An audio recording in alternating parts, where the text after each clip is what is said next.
गणेशाय नमः। ॐ श्री सरस्वत्यै नमः। ॐ श्री गुरुभ्यो नमः।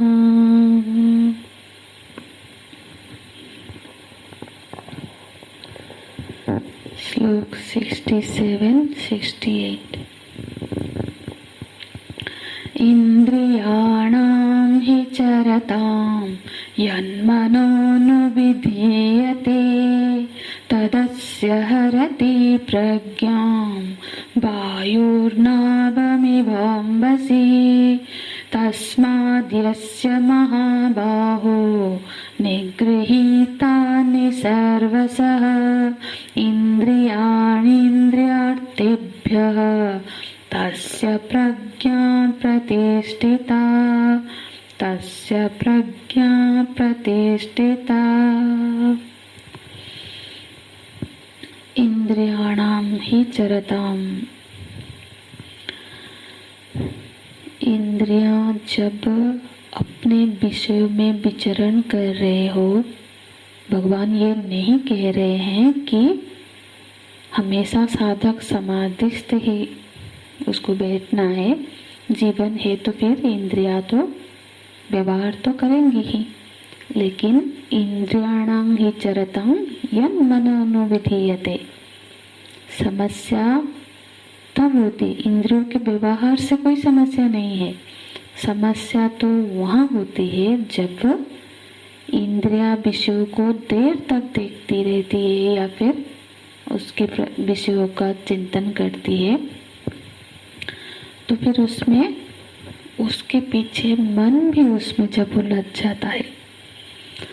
जैसे नेत्र ने कोई अच्छा दृश्य, वस्तु, चीज को देखा, फिर मन को भी वो अच्छा लगा, भाग गया कि ये चीज तो फिर बुद्धि के साथ ये निर्णय हुआ कि ये वस्तु तो होनी चाहिए, जरूरत है इसकी।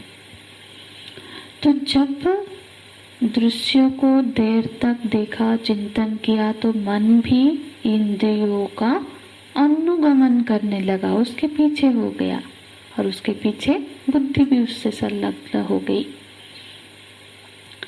तो यहाँ पे जो सारी चर्चा हो रही है ये भगवान साधकों के लिए कर रहे हैं कि साधक के जीवन में भी, साधक जो श्रवण साधना में रत है, जो ध्यान साधना अभ्यास कर रहा है, उसके जीवन में भी ये संभावना हो सकती है। भगवान दिखा रहे हैं कि ऐसी संभावना है कि इंद्रियाणां हि चरतां यन्मनोनुविधीयते।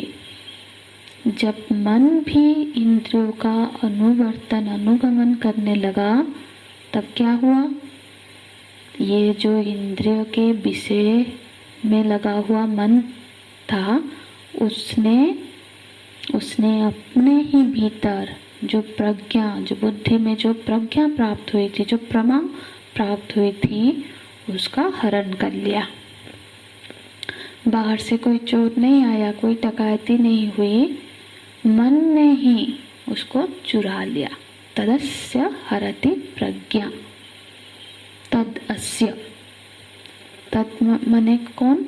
यत मनः, जो मन इंद्रिय के विषयों का अनुगमन करने लग रहा है, कर रहा है, वही तत्, वही मन तत् प्रज्ञा हरति, वो मन प्रज्ञा का हरण कर लेता है। तो फिर से ध्यान दे, कौन सा मन? यत मनः इंद्रियम् अनुविधीयते। जो मन विषयों का अनुगमन करने लगा था, वही मन ने अपने भीतर प्राप्त प्रज्ञा का हरण कर लिया। तो कैसे हरण कर लिया? भगवान दृष्टांत देते हैं, वायुर्नावमिवाम्बसि। जैसे कोई नाविक है, नाविक नाव में बैठा है और नदी में नाव बह रहा है। बड़े बड़े जो नाव होते हैं उसमें पाल होता है, क्योंकि उससे हवा का रुख पता चलता है। तो इसीलिए नाभिक हवा का रुख देख के जिस तरफ जाना है उस तरफ के हवा को देख के वो नाव खोलता है। और यदि हवा का रुख बीच में बदल गया, हवा का रुख विपरीत चलने लगा, तो क्या होता है, जो वायु नाव को आगे बढ़ने में सहायक थी उसकी दिशा में, अब वही वायु विपरीत दिशा में बहने लगी। तो उस वायु ने क्या किया, नौका का मानो अपहरण कर लिया। उसको भी क्या करता है, वो वायु उसको भी पीछे ढकेल कर उसी दिशा में लेने लगता है। तो नाव जहाँ जाना था उधर ना जाके वो भटक जाता है, विपरीत दिशा में चलने लगता है। तो वायु की ये भूमिका है कि वो जो सहयोगी का काम कर रहा था भूमिका है, तो फिर वो विपरीत दिशा में चल पड़े तो वही उसके पतन का भी कारण बन जाती है। नाव जो डूब जाता है वो तूफान में फंसकर डूब जाता है ना। इसलिए तो बड़े बड़े नाव में एंटीना वगैरह होते हैं कि वायु के रुख के हिसाब से वो अपना दिशा मोड़ देते हैं। तो भगवान यहाँ पे बोल रहे हैं कि जिस तरह से वायु ने नौका का अपहरण कर लिया, उसी तरह से, ठीक इस तरह से अब क्या हो रहा है, जो मन श्रवण काल में ज्ञान को प्राप्त करा रहा था, क्योंकि मन के सहारे मन स्थिर था, एकाग्र था, तभी हम श्रवण काल में ज्ञान का प्राप्ति कर रहे थे, ब्रह्मा की प्राप्ति हो रही थी।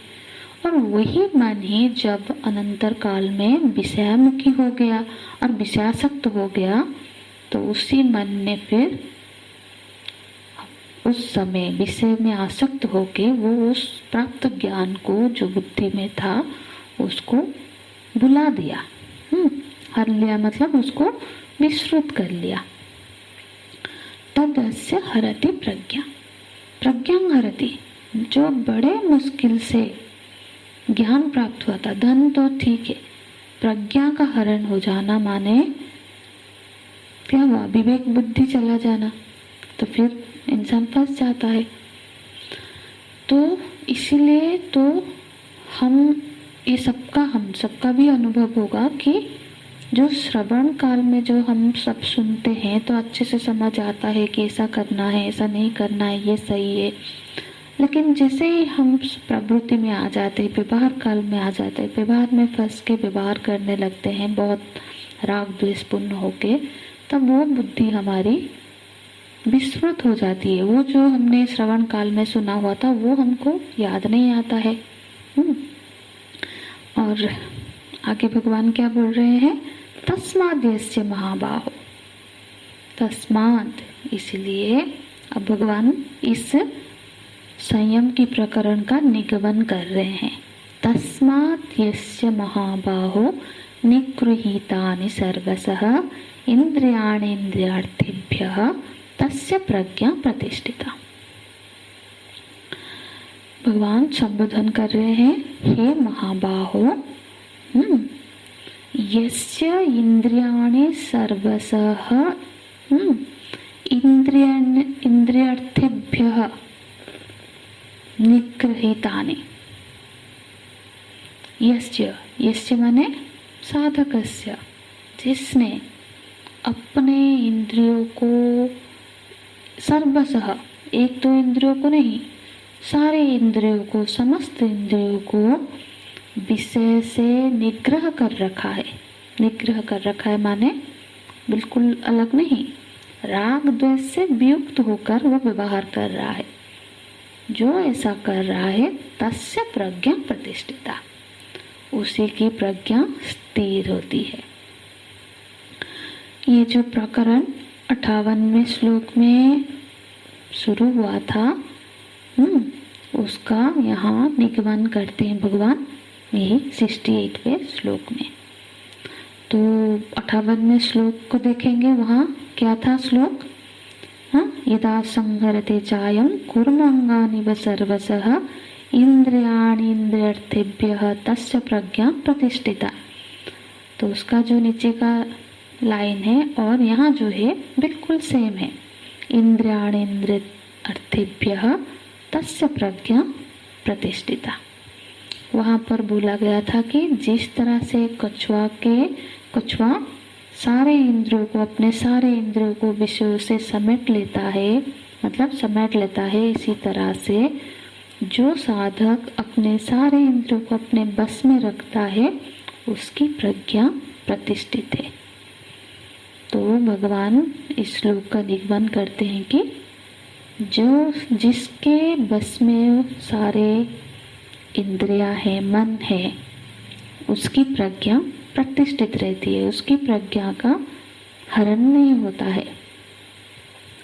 तो मन को कैसे बस में रखें?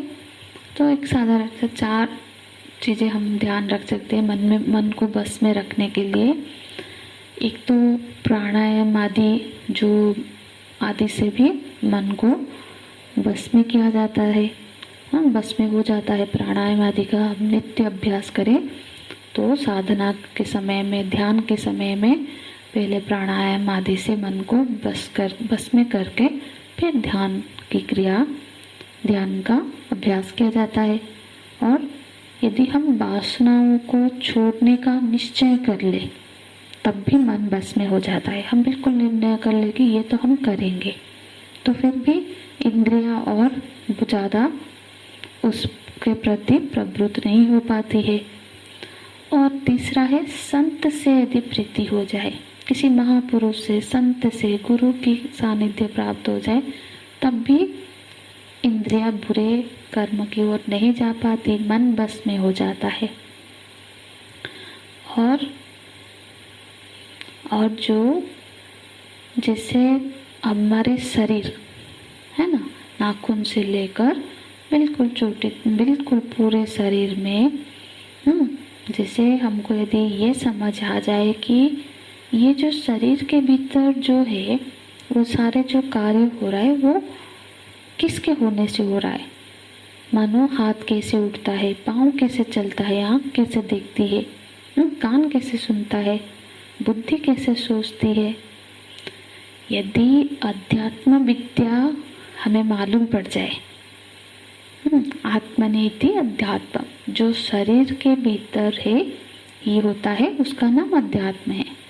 तो शरीर के भीतर इंद्रियां, मन कैसे काम करते हैं, इस बात को भी अगर हम समझ जाएं तो फिर हमारा मन बस में हो जाता है। तो हम मन को बस में करने, ऐसे ही नहीं कि हो जाएगा एक दिन अपने आप नहीं होता है, उसको साधना करना पड़ता है, अभ्यास करना पड़ता है। तो इस पूरे प्रकरण में भगवान ने ये बात बताई कि साधक जीवन में संयम की बहुत बड़ी भूमिका है। इसलिए जिसको अपने ज्ञान की स्थिति, प्रज्ञा को प्रतिष्ठित करना है तो संयम का आचरण करना चाहिए। दूसरा, योग बुद्धि के आश्रय लेना। योग बुद्धि मतलब ईश्वर परायण होके कर्म करना, कर्तव्य परायण होके कर्म करना। तो कर्तव्य परायण होके जब चित्त की शुद्धि होती है तो वहाँ पे प्रज्ञा स्थित हो पाता है। और इंद्रिय व्यवहार करते समय राग द्वेष से विमुक्त रहकर, राग का व्यवहार नहीं, द्वेष का व्यवहार नहीं। तो फिर क्योंकि हम सब जानते हैं राग और द्वेष से साधना में बाधा उत्पन्न होती है। और इस तरह से जब चित्त स्थिर होता है, चित्त शुद्ध होता है, तो उसी में प्रज्ञा स्थिर होती है। तस्य प्रज्ञा प्रतिष्ठिता। ओम तत्सत्। ओम पूर्णमदः पूर्णमिदं पूर्णात् पूर्णमुदच्यते पूर्णस्य पूर्णमादाय पूर्णमेवावशिष्यते। ओम शांति शांति शांतिः। हरिः ओम। श्री गुरुभ्यो नमः। हरिः ओम।